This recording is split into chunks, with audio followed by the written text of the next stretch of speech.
All right, the Tampa Bay Buccaneers select Graham Barton, center, who we're going to get into the film in a second, where you'll see it's a unique film where, and we'll get into it. He looks like a center when you watch him block, despite the fact that he plays tackle. And I know that seems weird. He was not the number one center on my board, or interior guy on my board. I like Jackson Powers Johnson a little better, but I really like I really like Barton. I had him much higher on my board than he ends up going. Just a lot of times, guys who are supposed to be interior guys get undervalued in the draft and end up being pretty good picks. So I really like this pick, and I think that there's there's a bit of projection. You're drafting him to play a position that he hasn't played. He's not playing tackle. You got Luke Goedeke and you got Tristan Wirfs. The tackle is out of the question. But if he does play center, which I think he might do, listen, the interior offensive line for this team is quite frankly just a mess right now. But if you have him play center, a lot of times what happens is, like, for a guy like Cody Mock, who they spent a second-round pick on last year and was not very good. He was, PFF's 74th graded guard out of 79 total guards. But if he has a good tackle and good center next to him, a lot of times it's just a lot easier for a guard. We've seen bad guards turn into good guards when they're in those situations where there's just kind of less you have to do. Is that what's going to happen here? It's impossible to say, but it's part of what I like it. Again, could there have been flashier moves to make? For sure, but I'm a fan of this move. So let's get into the film and talk about why I'm such a fan of the player himself. So let's start off with this play, and it really is the thing where, I was kind of wondering, wait, why is this guy projected to be a center by a lot of people? Although some people say he should be a guard, but why do many people feel as though he should be a center if he plays tackle? Like, how do you make that jump? And then I watched the film and said, oh, I totally see it now. So let me show you what I saw. This play, it's going to be a one-on-one block, and watch how when it begins. So first, the edge rusher kind of going more towards the towards the outside, but you see how he kind of has that guard or center type of blocking style to him, right? Where it's definitely very much an aggressive style and going towards the edge rusher. And it's also just a body type thing, right? He physically looks like a interior offensive lineman just due to the size, right? That's definitely a part of this. Which is weird because he's listed at 6'5", 314, but I don't know. He maybe it's a smaller arms thing or what. I honestly don't know. But he physically just looks like a center or guard. But also watch him be able to push and again kind of grabs on. I think it's fair to say like he's grabby, right? But again, that's not always a flag. It's not really holding if you're not pulling. Usually, if you hold on but don't pull, they will allow it. If you start to pull, that's when you're going to get flagged. So there's good and bad in that, right? For one thing, like obviously, yeah, you could get the penalty, but especially if you're an interior guy, it's just harder to see it even if you did actually commit a foul. And, grabbing on, like I said, it isn't inherently a penalty as long as you let go once the guy gets past you.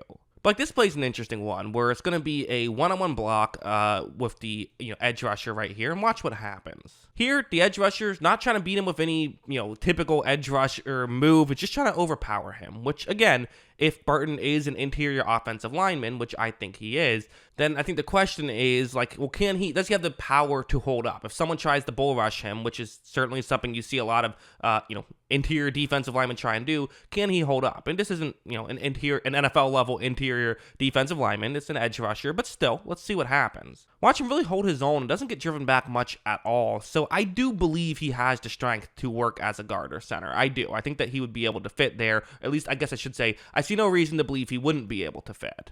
And also for some blocks like this so it's going to be a double team block, but then the guard is going to get off this block and move up to the next level. So he's going to then finish off the block after this. This is very much a guard or center style block that he's doing just at the tackle position here. And watch how when it begins, you see that, again, the guard doesn't really even do a lot here. He's quickly getting up to the next level. So for Barton, it's that right hand. And he has the right hand on the left side of the Clemson player. And watch how he's going to use his power here. He drives him off towards the left side of the screen, really helps clear up a running lane there. Rush went somewhere else. Again, only so much you can control as one player. But it's that kind of thing that you have to imagine he'll be able to make work regardless of which position he ends up playing. And also stuff like this, I think, is really good, where, for someone like Barton, hey, if he plays center, what does he have to be able to do? What's kind of, one of the biggest things you're wondering if he'd be able to do is just be able to read plays. Centers have to be really smart players. And so what it was his awareness. That was something I wanted to look at, as, again, we don't know exactly which position he's playing, but, and I imagine they'll kind of, the team that drafts him will feel kind of open about several different positions. But whether it's center, guard, or tackle, you have to be able to have awareness and watch what he's going to do. As you see, he's supposed to block the edge rusher, right? But it's worth mentioning number 0 for Clemson is also selling as though they could be blocking. And so when this play begins, you see that Barton, handles 44 pretty well, but he's also keeping his head downfield and paying attention to number 0, as he knows number 0 could be rushing the passer as well. He just doesn't know exactly what's going to happen. That doesn't happen, and, they finish off the block, everything's good, but Barton was in position where if there was a stunt or something like that, he would have been prepared for it. So, yes, I did think that his vision going on throughout these plays was very good as well. Now, as for negatives, one negative I did see, which also kind of leads me to believe that he will end up being a guard or center and not a tackle, feels like you can beat him with speed and you can beat him with space.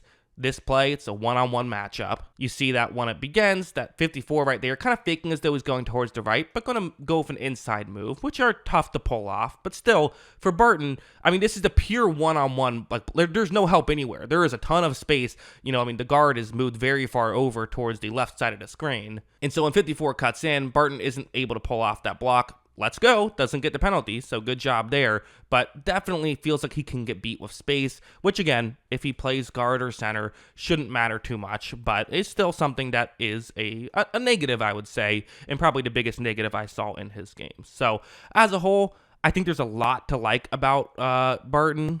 I do think there is that inherent risk of if you're taking someone who has never, played, or at least, is used to playing one position and now you're having them play a different position. Yeah, there's a risk there, and I do wonder how it could work out. But as a whole, I think the tape is good enough. I actually really like his tape, and I think that, he's worth taking a chance on, in my opinion. So, yeah, those are my thoughts on Graham Barton. What are yours? Let me know in the comments below.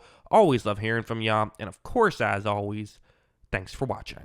Hey, you made it to the end of the video. I appreciate that. If you want to see more videos like this, make sure you hit the subscribe button or just click on the channel itself. I will be covering every little detail about this draft, so, if there's anything you're interested in, I'm sure I have a video about it. Make sure you check that out. Also, if you like movies, make sure you check out my movie channel. The link is in the description for that. Have a lot of fun stuff on there, some movie reviews, some tier lists, stuff like that. And also, if you want to just hear more of my general thoughts, follow me on Twitter or X, whatever the hell you want to call it. Link is in the description for that as well. And once again, thanks for watching. I do appreciate it.